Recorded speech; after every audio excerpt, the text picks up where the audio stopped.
I begged her not to go to that exclusive party downtown, but she laughed in my face.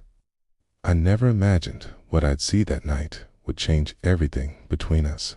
My name is Marcus Vega, a 34-year-old paramedic living in Austin, Texas. I've been dating Sophie Lang, a 29-year-old interior designer, for nearly 4 years. We met at a community volunteer event, me in uniform, her sketching designs for a children's clinic.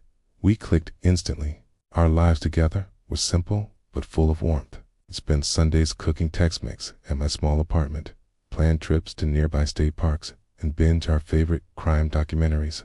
Sophie would always joke, "You're the steady one. I'm the dreamer." I loved her for her boldness. I supported her freelance work, even took overtime shifts to help pay for her new studio. I thought we were solid. Things started changing about 6 months ago. Sophie began staying out later, saying she had client dinners and networking nights. She started dressing differently, edgier outfits, expensive perfumes I'd never smelled before. Her phone, once always on the coffee table, became glued to her hand. When I asked if everything was okay, she'd laugh it off. "Marcus, you worry too much. This is just me growing my business." But the science built up. Secretive texts, new lingerie hidden in the back of her closet, and sudden bursts of defensiveness whenever I questioned her. Deep down, I didn't want to believe she could betray me. One Friday, a coworker mentioned seeing Sophie near a boutique hotel downtown. Heading into a private lounge known for exclusive adult parties, curiosity and heartbreak collided.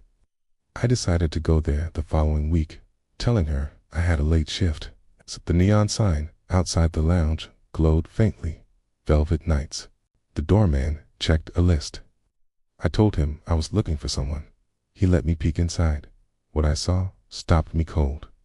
Sophie, my Sophie, wearing a shimmering silver dress, laughing at the bar with strangers.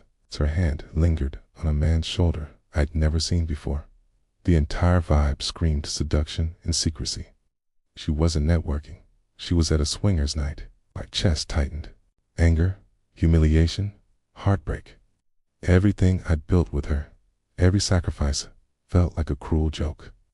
She looked up, caught my eyes, and froze. Her smile vanished. Oh, I didn't make a scene. I simply walked out. The next morning, I calmly packed her things from my apartment. "Okay," I left a short note. "Since you found a new crowd, you don't need me anymore. Good luck." Then I took back control of my life. I canceled the joint savings account we'd opened for her studio upgrade. I redirected the overtime pay into my own emergency fund. A month later, when she tried to call crying, saying the glamorous scene was not what she expected, and the man she'd met was just using her, I didn't answer. Instead, I posted photos of my new hiking trip with friends. I started volunteering again. My life felt lighter. Sophie's reputation in our circle shifted. People realized what she'd been doing behind my back. Without me funding her projects or steadying her, her studio lease fell through. My revenge wasn't loud. It was simply walking away and thriving. That silence hurt her more than any angry words.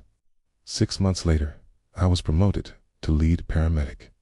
I enrolled in a part-time leadership course and began dating someone new, a teacher named Lena, who appreciated honesty and quiet strength. I realized Sophie's betrayal wasn't about me being inadequate. It was about her chasing emptiness. When someone shows you their true colors, believe them the first time. Your peace and self-respect are worth more than staying in a toxic situation. Walking away is sometimes the loudest revenge. For more real-life stories of heartbreak, revenge, and transformation, subscribe to SilkMirror and never miss a new episode.